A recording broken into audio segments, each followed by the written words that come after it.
Welcome back to the Wild Burrow podcast, and welcome, Amanda. It's great to have you here. Thanks, Rich. It's an honor to be here. It's an honor to have you here after you created this amazing mural here last month, and I'm interested to get your story because that's a big part of this project to me, is the journey you've been through. And I met you about a year ago at the Mojave Center. We took a week, it was more than a week long. We were there for 3 weeks building a large dome out there, and the thing that got my attention about you was that you were going to take a creative plastering course after that, and I stayed in touch and said I could give you some space to do something here, and I guess the rest is history. So Yeah, absolutely. I mean, I was just blown away too by your courage, and we did this workshop, and you just kind of hit the ground running, and like I felt like I blinked, and you're like, "Yeah, I bought land, and I'm going to start building," and I was like, "Wow, all right, great. Let's do it. I want to come help." And yeah, I'd kind of thrown out some artistic ideas to you, and you were all for it. So that was just, yeah, thrilling to me. yeah, it really worked out in a beautiful way. I want to hear your story. Okay. Maybe let's just start at the beginning. When you were here, the thing I learned the most about you was that you've been a lifelong arts and crafts person. So maybe just start by telling us about, I don't know, what are some of maybe your earliest memories related to that, and what was the role of art in your life Okay. growing up? Sure. Yeah, just as a kid, I was always like the artsy kid. Like in school, I can remember in preschool, just always being obsessed with art class all through school. And that's kind of what I just did with all my free time. Like any kind of craft I could get my hands on and dabble in. Like going to the library, I would just always be getting arts and crafts books. And yeah, people would ask me, what do you want to be when you grow up? And I would say an artist. And that was just kind of something that felt natural to me and I was encouraged to do. And yeah, and it's a part of me. And I had kind of lost touch with it along the way, honestly. I decided to go to architecture school instead of art school, which I don't regret, and that's played a huge role in my life. But there was a time where I kind of stopped creating with my hands, and I started feeling that. And I realized, like, I think this is a form of expression that I need to survive, and I want to integrate it into my life again somehow. And luckily, I feel like I found a way to do that with architecture and multiple interests. And yeah. Yeah, let's talk about your decision to go to architecture school, because it sounded like there was kind of a practical reasoning behind that, is just that you could get a job. Maybe tell us about how you arrived at that decision, and then what that school experience was like for you. Sure. So it was in high school, starting to think about applying to college and what are you going to do. And I don't remember exactly what led me to this, but there was some part of me that didn't want to go to art school. On the one hand, because it was something that I enjoyed, and I felt like if I made that my job or monetized it, it would kind of take that joy away in a way. And then also, yeah, there wasn't a clear pathway forward with that, like a clear career. I wanted something that was going to be stable and like an architect is socially seen as like a good job. It's salaried, it's respectable, if you will. And I I kind of discovered architecture that it even was an option halfway through high school. I took a AutoCAD drafting class, like elective, and as I learned more about it, I was like, oh, this is kind of like a perfect marriage of, you know, creative, artistic thinking and science, which is something that I also loved. And, even though I was always making art, I tended towards creating things that were like a little bit inventive or, had some sort of like function or things that really fit in well with architecture. Like I feel like it would be a place where I would do well, and it would give me also a lot of options because I figured if I had an architecture degree, if I could design at the building scale, then I could kind of really do anything from there. Even if I decided that architecture wasn't for me, having that degree, I could take it in any direction and then not feel like I had to go back to school or redo it. I know you eventually ended up in Los Angeles, but you're originally from the Boston area. So maybe talk about what happened after you graduated and how did you end up moving to California? Sure. Well, you also asked me about my experience in architecture school, so I can Yeah, get sure. into that as Yeah, well. yeah. So I ended up getting into Syracuse University, their Bachelor of Architecture program, which is a 5-year program. And it was rigorous, pretty competitive. Architecture school is known to be pretty tough. It's like you're almost encouraged or required to be taking all-nighters all the time and like barely sleeping. And I remember my first semester coming back home for the holiday break and telling my stepmom, like, I think I want to quit. Like, I don't know that I can do this, that this is right for me. Maybe I made the wrong choice. But I ended up deciding to stick with it for the reasons I told you, where I just thought it would be worth going through with it. And I went into it with an attitude shift of just being like, okay, I'm just going to do what I have to do to get by and just pass and get the degree and get out. And I think that's what allowed me to get through the program, because a lot of people drop out along the way. And I had become like relatively jaded about it, even like that early on in the career, of just feeling like, and the program was great. Like I learned a ton and met a lot of really amazing people. But I found it to be like highly academic and theoretical. And when I got out of school, like I didn't feel like I really had the tools for the real world. And it was like a bit pretentious. And so I kind of started my career already with this attitude of like, I feel like I need to find my own way here. Like there's a lot of things that don't quite jive with how I view things. But I graduated, entered the workforce, moved back to Massachusetts where I grew up, moved into the city. Well, actually, at first when I graduated, I went back home, spent the summer with my parents, as many of us have to do, just working on my portfolio, which is like every step just in design, just to get a job. There's so much work you have to do. Like I have to spend months developing a portfolio before I can even apply, right? I ended up splitting time between 2 part-time jobs. One with a residential architect nearby that was someone that my aunt knew from work, Bradford Prescott, and he was a great mentor, took me under his wing and kind of got me started. And then part-time, I was commuting downtown, working for a lighting designer, Lana Nathy, which was a great experience, because that's kind of where I learned my base for what I know about lighting design, which is a huge part of a successful architecture project, in my opinion, and it's something that I've like carried with me today. And you see with the light cove here, which is a huge part of this project. So I did that for about 9 months, and I couldn't stand living at home anymore. I was ready. Like my friends all graduated a year before me because my program was 5 years. So I ended up landing a job in the city at a firm, an architecture and planning firm called Isgenuity, which is commercial. They did a lot of office fit outs, a lot of renovations in the hospitals around Boston. Which again was a great experience. I deliberately wanted to choose firms that were like smaller, medium firms, like more boutique, that would have a more personal feel versus going like the corporate route where you're working for these like very well-known, very successful architecture firms, and you get to work on really cool large-scale projects, but then you kind of get lost in the numbers, and it's just a very different culture. And and it can be a toxic culture from what I heard, and I just knew I never wanted to do that. Like, even if it would be good for my resume, to me, it wasn't worth it. So I stuck with the smaller firms, which was a good move for me, and learned a ton there. Living in the city, and I was there for about 3 years.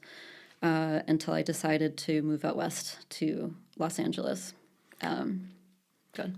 Before we get into that, did you feel like your artistic, were you feeling fulfilled as an artist at the architecture firm, or was it more of a job? Or That's a great question. Maybe at first, when I was learning the ropes, it was interesting, but you kind of discover really quickly that the creative design part of the job is like maybe less than 10%. And the rest of the time, it's just coordination and meetings and pushing paper around. And especially as you kind of work your way up and you're starting to do project management, there's very little creativity involved. And, the clientele, it's you're working with kind of all the same demographic, and they have very specific things that they want. And, uh, you know, the budget is king. And the things that I really cared about, one of the main things, sustainability, is usually the first thing to get value engineered out. So it was always a battle to kind of integrate the things that I thought were most important. And so, yeah, from pretty early on in the workforce, again, like I was feeling like, okay, this is just a job. And I would have to kind of find my own way to have creativity in my life. yeah, so let's talk about this move out to California. That's obviously a big change. How did that come about? So after spending a few years in Boston, which I love the city and I have a lot of loved ones there, life is long, and I didn't necessarily want to spend my whole life in the city that I grew up in. And it's kind of a small city, and I wanted to see what else was out there. And to be honest, a huge factor was climate for me. I don't enjoy the winter. I had been through some really rough winters of just commuting to the city and walking through snow across a bridge and just being like pretty miserable for like 7 months out of the year. Yeah. And I always imagined myself living in a warmer climate, and it was something that I wanted to try. So it was kind of getting to the point where I was like, all right, I feel like I am an adult now and I'm established, in the professional workforce, and it's time for me to branch out.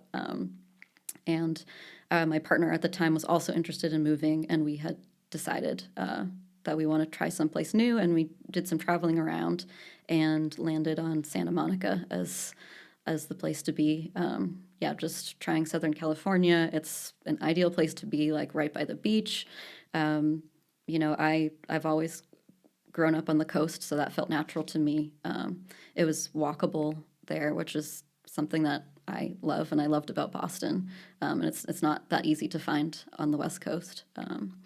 And yeah, there was just so much to explore out here. Even before I came, more than I even knew. Like I knew it was going to be amazing, and then I got here and I was like, wow, the West Coast has so much more to offer than anyone ever told me. It sounded like basically a paradise from what you told me. I mean, you were how far from the beach? Like a very short walk. Yeah, like right? a 5-minute walk, 5-minute maybe. walk. Yeah. Yeah, and you ended up continuing your architecture career out there. Can you tell us about that, and if was the work experience any different than in Boston, or?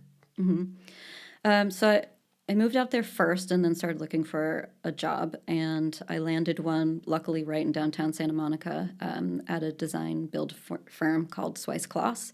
Again, a boutique family-run company, which I really liked. It's a husband and wife team that do the design and construction of majority single-family homes around greater Los Angeles, high-end residential. And yeah, it was really great. I could walk to work. I would rollerblade to work, and love my coworkers. And it was really exciting, especially at first, because the architecture out in California is very different than on the East Coast, and there's just a lot more variety out here. I think people are like a little more open-minded. It's not quite so traditionalist, and I really prefer a lot of the architectural styles that are out here versus the East Coast, where it's kind of what you're going to get is everything's like Cape Cod style or brownstone, and here you've got like Spanish Revival or contemporary. So yeah, I was really enjoying designing, and I was given a lot of freedom in design, and that's kind of one of the benefits and challenges of working at a small design build firm like that is you really end up wearing all of the hats. And I was almost at times running like what felt like my own mini firm because I was just kind of, I would have my projects and I was doing everything, the project management, the design, budgeting, scheduling. I was helping out with construction management a lot of the time. So, and it was stressful. It was definitely a learning curve. And it, for me, I knew wasn't going to be sustainable long term because it would really just take a lot out of me. But it was, I have no regrets. It was such an amazing learning experience, and I learned a lot of skills doing that I now know I can take with me to this next step as I'm branching out and working freelance and, working on natural building projects. Yeah, let's talk about that transition into natural building because you worked there for a long time, right? Like 7 or 8 years, or Yeah, I was there 7.5 years before I, kind of left my full-time position yeah. and stayed on. I'm still on here and there, picking up some freelance work with them. So let's talk about this transition or leaving. How did that come about? Or what were some of the first ideas of heading in a different direction with your life? Yeah, and it was slow progress towards this at first. It was years that I started to feel like just a little burned out or pretty burned out working at this job, and just because it was demanding, but also the same issues that I talked about before of just like I'm working for one demographic. I don't really feel like I'm making the world a better place. Like I know all of this sustainable architecture is greenwashing, and it's just it's really not helping the situation. It's only contributing to the problem, and I didn't want to be doing that. I wanted to be like working on more radically sustainable projects and more meaningful projects, and do things that were accessible to more people. Like me knowing like I'll never be able to afford a home in this area, let alone any like I can't afford to ever even dream to like build myself a house.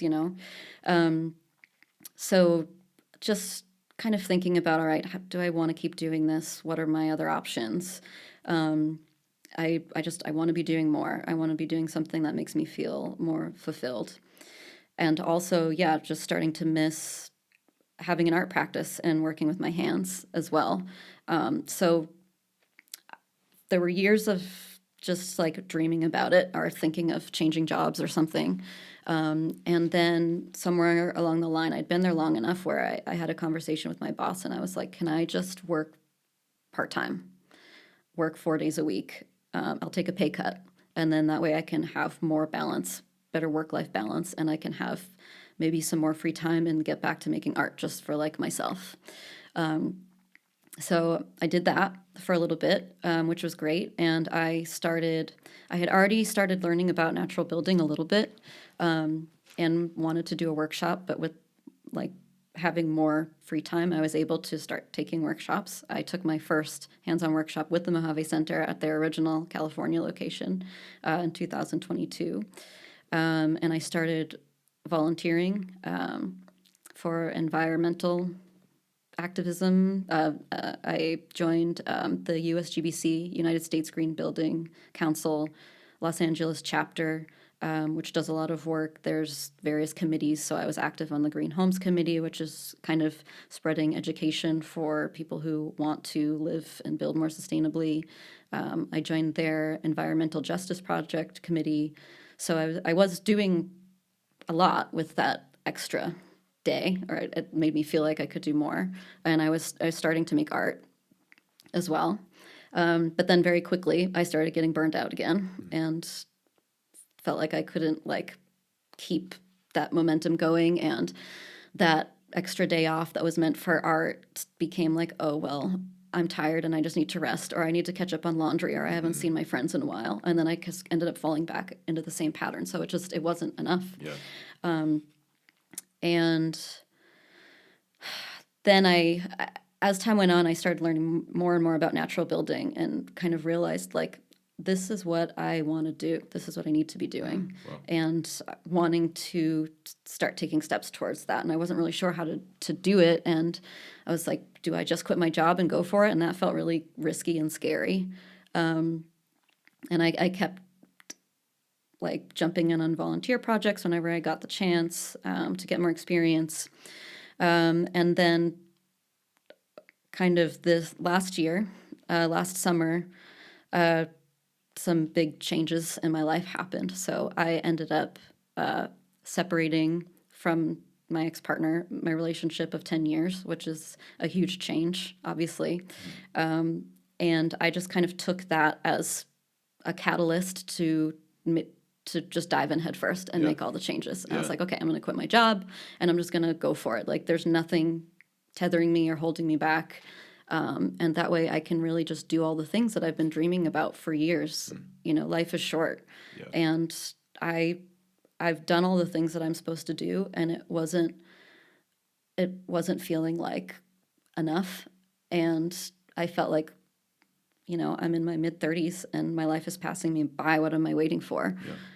So I put in my notice and, you know, laid plans to move all my stuff into storage and started booking trips to travel and sign up for a bunch more natural building workshops, and just went for it. Yeah.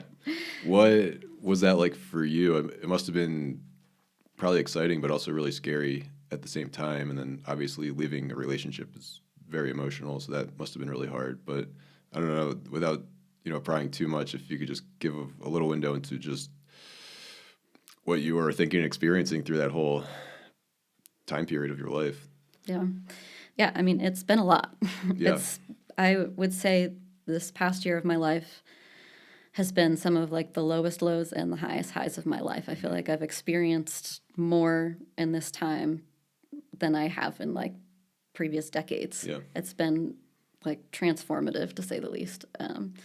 But I don't really know any other way to do it. Sometimes you just have to do it all. And yeah, it's been working out pretty great, all things considered, despite how difficult it's been. But, you know, any change comes with discomfort and challenges. So I'm definitely grateful for that. And yeah, life is short, and the mantra for this year has kind of been, there's a Helen Keller quote that's, life is either a great adventure or nothing at all. And that's kind of what I've been running on. I want to live a life that's very rich and full of experiences, and I don't want to have any regrets or miss out on anything. So that's kind of what this year has been about for me. And that being said, it's a privilege to be able to do this. You know, I'm doing it knowing that I have a resume, and if I ever need to, I can go back to the workforce, and, you know, I kind of have that safety blanket to take this risk, but I'm going to go for it as long as I can. Well, I really congratulate you on taking that step. I think this, to me, is the interesting part of your story, which is you kind of took the guardrails off on your life, and it's just you're getting more of a full experience of life. And like you said, like really low lows. I mean, that's just part of it. When you leave something safe and secure, like it's really, really difficult. And that's something you've been experiencing firsthand. But at the same time, you coming out here and having an opportunity to create something so beautiful, you know, if you're still in an office in LA, this never would have happened. So that's the trade-off. And that's just what I want people to hear is there's two sides of every coin. And if you want to experience the fullest of life, like, you also have to learn how to struggle through the hard times. So let's hear about your journey since you left the safe, secure place. I mean, my impression is you've been to other countries. You've been kind of to every natural building workshop that you could, you know, probably attend. Maybe just tell us of some of the different experiences you've had since then. Sure. I will say I wanted to make sure that this year I was still moving with purpose. You know, like I've been having really fun experiences traveling, but the travel has been around a workshop or some architecture that I want to go see, so that I feel like as I'm experiencing this and growing, I'm big picture moving towards this greater goal that I have, which is to kind of build this new path and career around natural building and eventually get land and build for myself.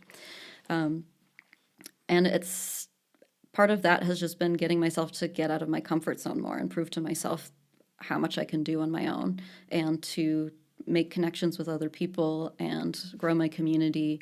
And yeah, I mean, it's incredible how many opportunities have come from that. But so, like, I started off, I quit my job in September. October, I went to Baja California and traveled internationally by myself for the first time. Stayed in a hostel for the first time and came back super briefly, and immediately November, or was it, I guess it was end of October, because it was my birthday, the first day of the workshop where I Yes. met you. And yeah, came to Arizona, Mojave Center.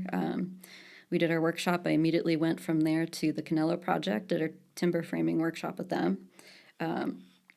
Went back to LA super briefly again, just to like move the rest of my stuff into storage. And that was kind of like the official moving out and saying goodbye to that previous life.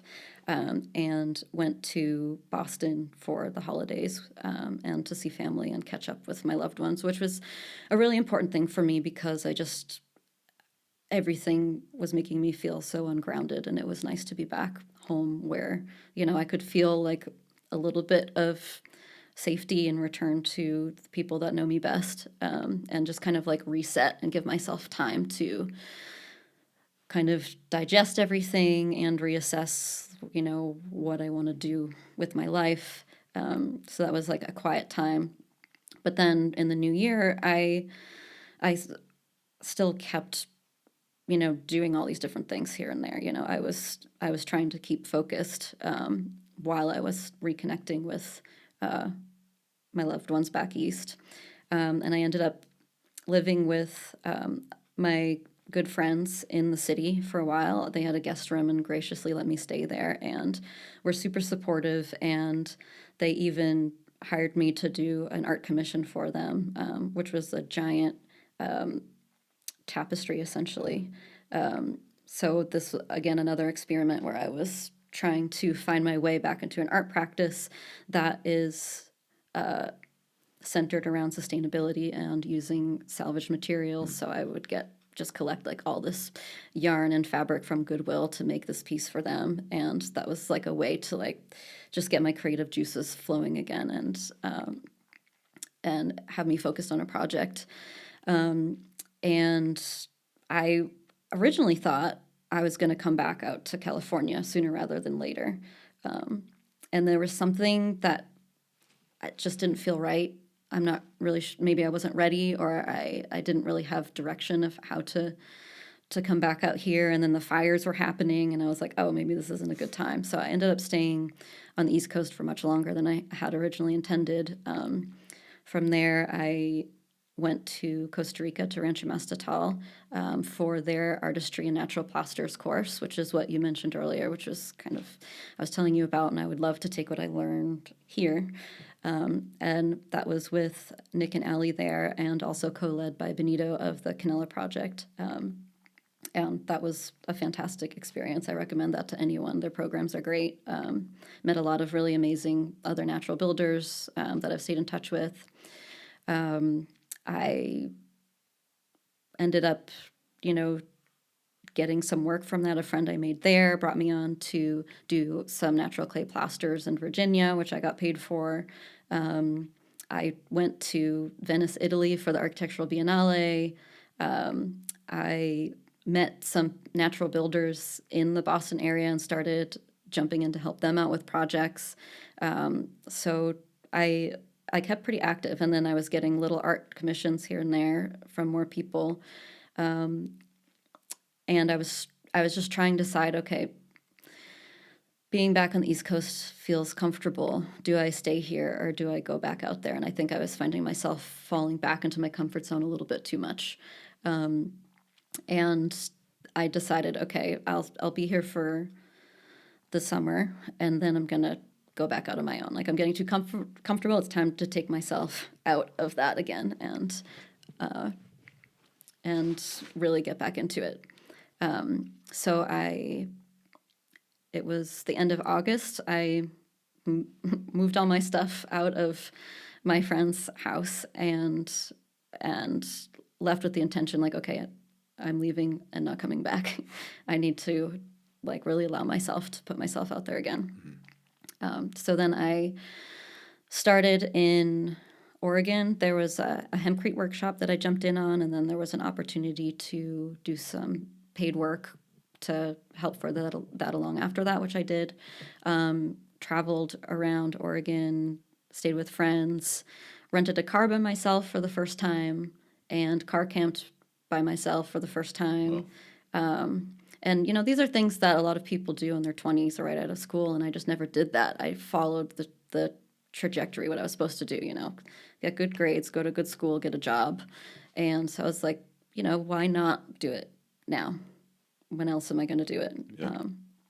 And it was like magic. It was a huge change for me to just like let go and stop trying to be in control of everything and let go of expectations and be okay, you know, not having it all planned out and just trusting that I can figure it out and that things are going to work out for the best. And it's been really an amazing experience that I think everyone should have. You know, like I decided to spontaneously go to this van life festival, like out in the middle of nowhere in Oregon, like last minute, just showed up and stayed for an afternoon and an evening and had a great time. Like I just rolled up there by myself. Like that's not something that I would have done when I was younger. I would have been so scared. And yeah, it was amazing. And then I ran into Jordan from the workshop at the Mojave Center. She just happened to be there. And there's all these little things that just feel so serendipitous, like that would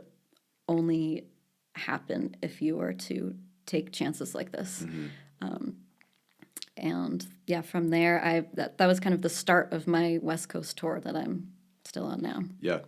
Yeah, you've been talking a lot about desert magic is your term for it. And it's kind of just when you put yourself out there, like the universe will help you. And I guess I just like to think there's always things around us all the time, other people or just things about the planet that want to help us somehow. And when we're so fixed on a predetermined outcome, you know, we have blinders on and we don't see all these other amazing experiences we could be having. So there's definitely a balance there. Like, yeah, you do want to have a personal direction, but to be open to that is a really beautiful thing.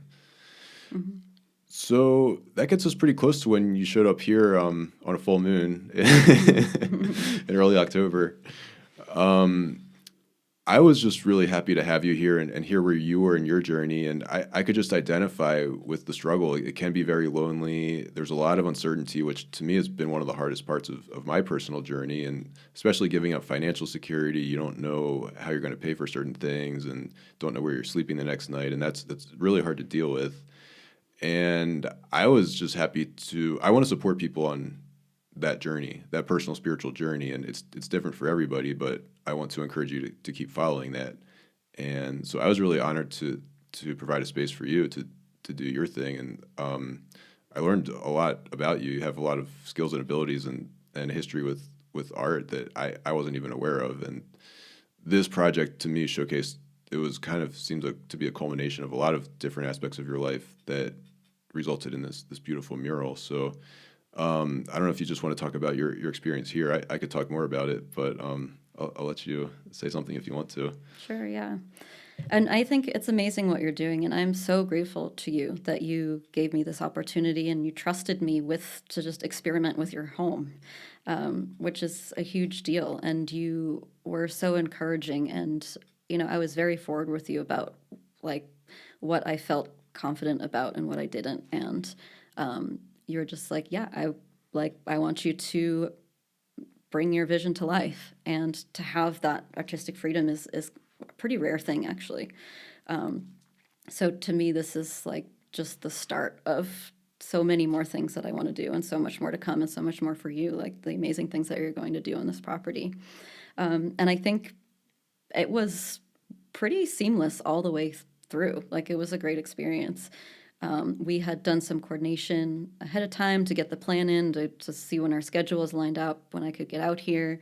And we kind of pretty quickly settled on the design and got here and hit the ground running. And there's a lot that we figured out along the way, but we were just working with joy the whole way through and laughing and having a good time. And then Alexa showed up, and I think the three of us were just always having a ball. And like, that's exactly what I wanted. I wanted to be doing work that I find to be meaningful and that is a joy to do, that doesn't feel like a grind, that it's something beyond monetary gain, and it's about community, and it's been everything I've wanted. Truly, it's been a dream come true. So I'm super grateful, and I hope you understand the value of that. One of my favorite things about this project was the experimental nature of it, and this whole project's an experiment for me. I had no idea what would happen when I bought the land, and I mean, the whole thing could have been a flop or could be a flop, and I planned for that outcome. And to see you do something really ambitious that pushed the limits or inventing new things as you went along, that is what I want to see happen around here. Because if you give yourself a chance to fail, like, you're also giving yourself a chance to achieve something that you're not sure if you could or not. So that's a really powerful experience, and that to me is going to create something truly great that can inspire other people, and other people can do something similar but in their own way. This also was a really amazing community project. We could not have done this just the two of us. We had over a week of friends and neighbors coming by. Special shout out to Lucas. He was a new friend we made, I think, after you got here, and ended up coming over almost every day and helping with this, and along with everybody else. It was a really beautiful thing, and I'm glad you've gotten to experience the community out here. It's a really special thing out here, and so the whole experience to me was great. The reveal again happened on a full moon, and it was during the dome build, so we had I don't know, 15 at least people in here, and to see everyone's reaction was really amazing to me. I mean, people were just absolutely blown away when they saw the art. So I don't know what that felt like for you. I mean, now that you're finished with this, and we've had about a month since that happened.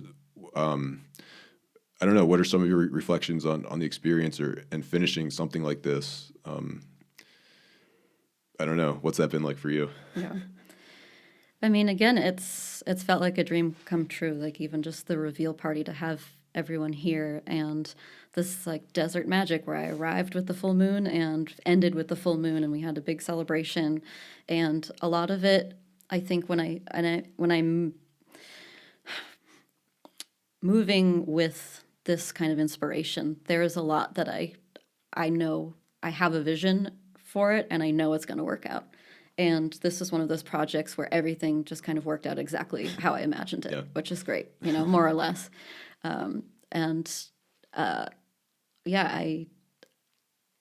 It's, I guess, given me a lot of confidence to have this under my belt, to be like, okay, I went for it.